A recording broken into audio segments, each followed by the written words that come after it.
Հարգելի քաղաքացիներ, 2004 թվականին ընդդիմադիր խմբագիր աշխատող Նիկոլ Փաշինյանի գրասենյակի դիմաց կայանված ավտոմեքենան հրկիզվել էր։ Այն ժամանակ գործող իշխանությունը արագ արձագանքեց տեղի ունեցածին, Նիկոլ Փաշինյանը ըստ օդում կախված լուրերի ստացավ փոխհատուցում, որը շատ ավելին էր, քան պատճառված վնասը։ Ըստ նույնատիպ լուրերի Փաշինյանը համաձայնել էր թեման չզարգացնել, քանզի նյութապես շահել էր տեղի ունեցածից։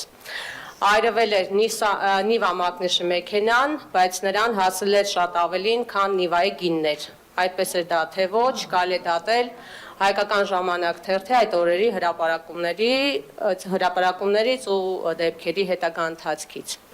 2025 թվականին Նիկոլ Փաշինյանի իշխանության օրոք տեղի ունեցավ նմանատիպ հանցագործություն, այրեցին Երևան քաղաքի ավագանու Մայր Հայաստան խմբակցության անդամ Գևորգ Ստեփանյանի կնոջը պատկանող ավտոմեքենան, որը կայանված էր անմիջապես տան կողքը եւ եթե Աստված մի արասցե չհասցնեին մարել կրակը եւ տեղ ունենար մեծ պայթյուն, ապա մարդկային ողբերգությունն անխուսափելի էր լինելու։ Բանն այն է, որ ավտոմեքենան կայանված էր Ստեփանյանի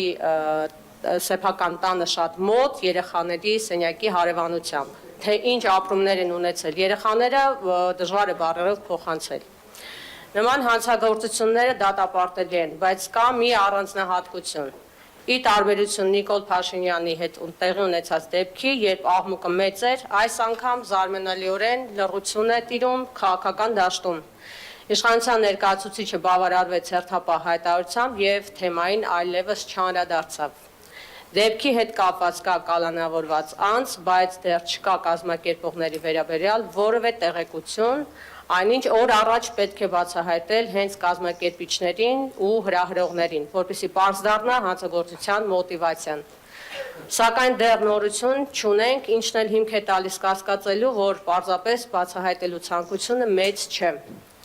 Գևորգ Ստեփանյանն անձնական տիրույթում թշնամիներ չունի, հետևաբար տեղի ունեցածը նրա հանրային գործունեությամբ է պայմանավորված, Մայր Հայաստանն արդեն իսկ տարածել է հայտարարություն, համաձայն որի այս հանցագործությունը գնահատում է որպես քաղաքական ահաբեկչություն,